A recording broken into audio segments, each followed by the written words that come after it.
Hey y'all, welcome back to our channel. I'm Angie and this is Our Contented Home. In today's video, I am sharing a DIY that I have wanted to do for a very long time. I'm sharing 2 ways to preserve old family recipes. I've wanted to do this craft for a very long time and I just haven't gotten around to it. And so I made it a point this week to get it done so that I can give it for Mother's Day.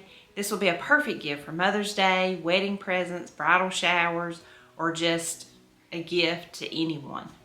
So let's get on with the video and I hope you enjoy it. My grandmother passed away in 2019 and we were able to get her recipe book, and I have so many fond memories from my childhood of her cooking. She was the best cook, and just remembering meals around her table with some of my favorite recipes, and just looking through her recipe book and seeing some of my favorites in her handwriting. Let me show y'all one that's in her handwriting. And as I get older, these things become more and more special to me, and I want to display them in my kitchen. And I also want to pass these down to my girls and just keep all of this tradition alive of making homemade food and just special family recipes. And so I'm going to frame these, but I don't want to use the original recipe because my mom and my sisters would like to keep the recipe book intact. So I'm going to show you how I'm going to go about framing these and just putting them in my kitchen by using a copy.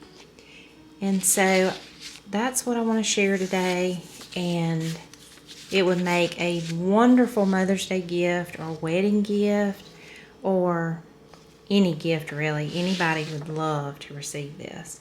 So let me get started and show you how I do this. I've picked out a few. It's just hard to narrow it down, but there's some that just take me back to those special times when we were eating it. And so that's what I'm going to frame, and let's get started. This is the frame that I decided to buy for my recipes, and I love the black frame on it. This says it's a shadow box, but it's got this linen backing on it, and so I think it's going to be so pretty with my recipes. And I saw this, I was inspired by that picture to just kind of put my recipes in this frame as a collage. So we'll see how it turns out. Since I'm not using the original copy, I'm just going to scan the recipe. I'm using an app on my phone called Turbo Scan. It allows you to take a picture, and then you can just print this straight from your phone to your home printer, or you can upload it in an email to yourself and then send it to a printing company to print it off. But it's so easy. But if you're using the original recipe, you can skip this step. But I just wanted to show you what I was doing to make this work. I printed my first recipe on my home computer, and I did print this in color because of the blue ink, and then it's got all of the water stains on it, and you can tell that my grandmother had it right there by her when she was cooking. And so I want to keep all that in the picture. And then the other recipe, it was black and white, and so I just printed it in black and white because I think it'll be so pretty just framed. It's just simple, and I love the cursive handwriting. Now this one looked a little too new for me, so what I did is I just folded down the edges, and it doesn't have to be perfect. Y'all know all my projects are never completely perfect, and I prefer them that way. But I just folded down the edges and then folded them again out and then folded them again. This just creates a crease in it. And then I just got a little bit of water, and you put a little bit on your fingers and then run it down that crease. Don't get it really wet, just a little bit damp. And then just keep folding it back and forth on itself and putting a little bit of water. And then this will make it to where you can tear it pretty easily. And this makes an uneven edge. And so when it's a little bit wet, it's a little bit a little bit easier to control it. And it just makes this really pretty ripped edge along your paper edge, and it makes it look very vintage and old. And so I just did this all around my recipe.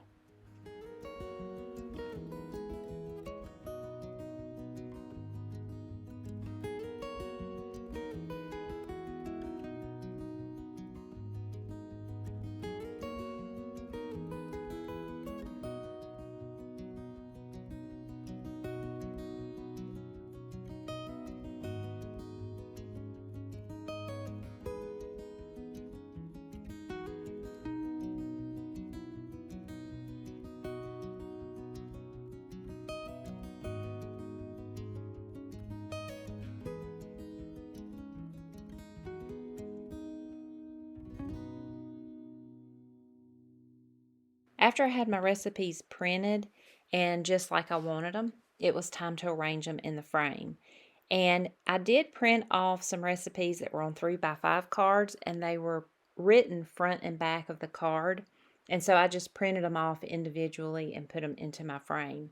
If you don't have many recipes and you want to just fill up that space in the frame, you could always put pictures. I think that would be really pretty, and including a picture of the person that cooked the recipe, the person that's special to you. And then I opted to use glue dots to hold my recipes in. You could use a bead of hot glue. I didn't want any kind of bumps or anything showing, so I opted for the glue dots. And this is really easy. You just stick it on the back of your recipe and stick it in, and it holds really well.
For the next project, I picked up these flour sack towels. I got these from Walmart, and there's 5 in this pack, and they also sell a 10 pack. And then I bought this transfer paper off of Amazon, and I'll link all these things below. And this is for an inkjet printer, which is what I have. And so I'm going to transfer the recipe onto these flour sack towels. The first thing I need to do is wash these towels and then iron them. So I'm going to do that, and then I'll show you how I'm going to iron it on using this paper. I'm using this paper that was in the packet to print on. It does have a white side and then the side with red on it. You want to print on the white side. So you just put it into your printer. Make sure that your image is turned mirror image. You can do this when you go to print it, but if you don't do it this way, it will not print correctly on your fabric. So make sure that you have it set to mirror image, and then you just print out your image. After it's printed, you'll want to cut away the border. So I'm just cutting away the white that's extra on this image so that I can iron it onto my fabric. Okay, so the directions on this, the DIY tea towels, they do not want you to use an ironing board because you can't get enough pressure. So I'm just using my dining room table. I've put down a towel to protect the surface, and then I've got my tea towel. So I'm just going to use it this way. You can turn it any way you want. And I'm just going to put it on top of the towel. And then I've got my iron. It has been heating up, and you want to make sure that you're not using steam.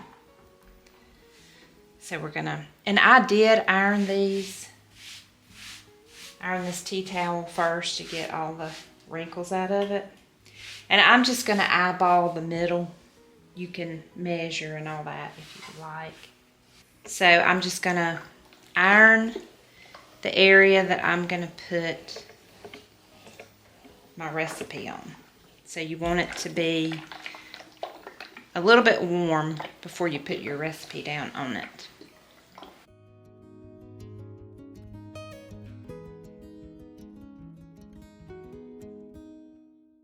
And then next, you want to take your recipe.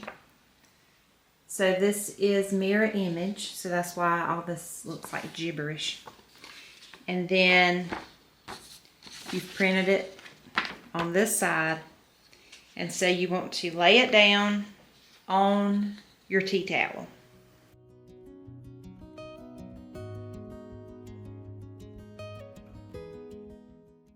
Okay, and then you just start ironing. And the instructions say to put pressure on the iron. So just kind of press down on it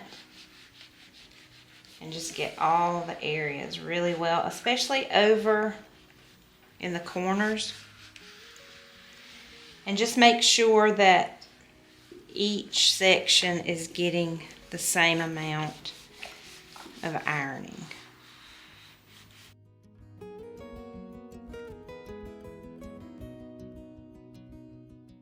Okay, and then after you've gotten all of it ironed down, then you can peel it. Now, the instructions say if you want your recipe to have a matte finish, then you peel it while it's hot. If you want it to have a glossy finish, you can wait for it to cool down. So that's the only reason you would want to peel it when it's hot. And I want a matte finish. So I'm going to peel mine as soon as I take the iron up. So just keep that in mind. If you want glossy, you can let it cool down.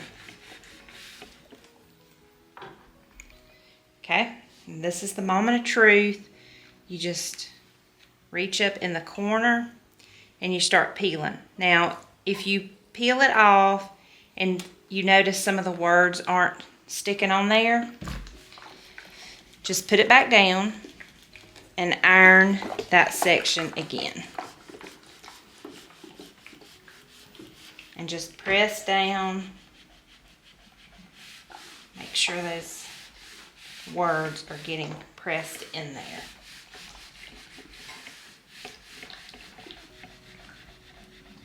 So we're going to check it again. We'll do this side.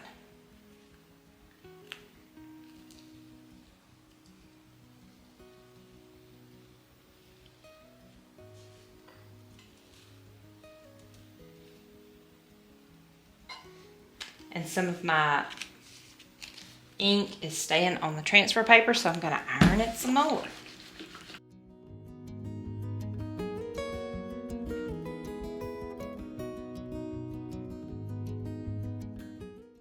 Okay, let's try it again.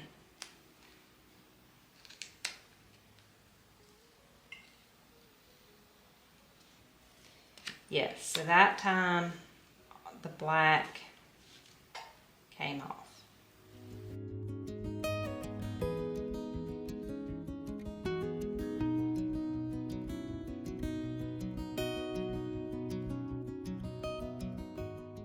Okay, so now it has cooled to room temperature.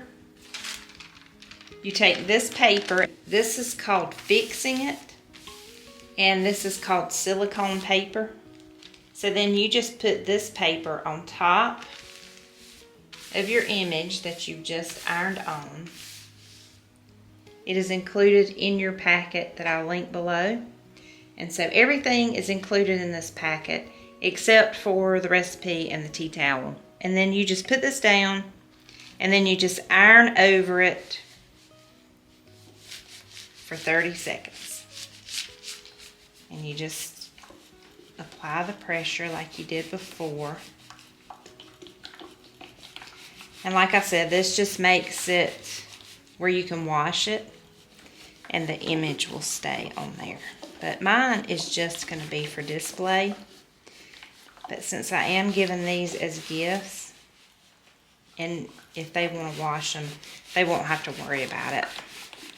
I think I would wash it on a delicate cycle. It doesn't say that in the instructions, but I think with mine, I am going to wash it on delicate and probably just hang it up to dry. I probably would not put it in the dryer.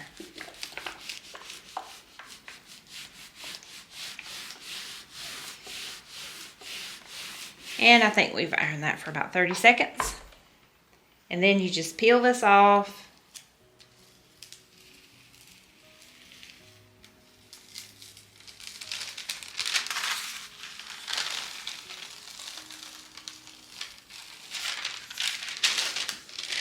And now it's ready to be displayed in your kitchen.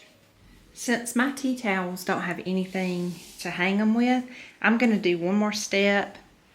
I'm going to take this piece of elastic and I'm going to cut a small piece off.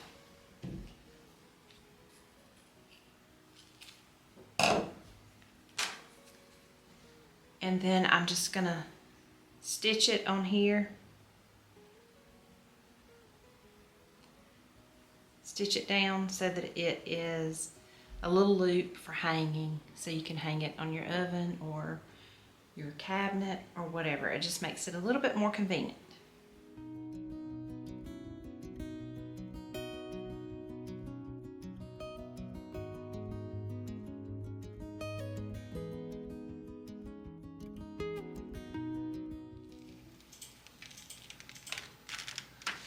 Oh my goodness.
I love how these turned out. I especially love the dish towels. They just are so personal and sweet to me.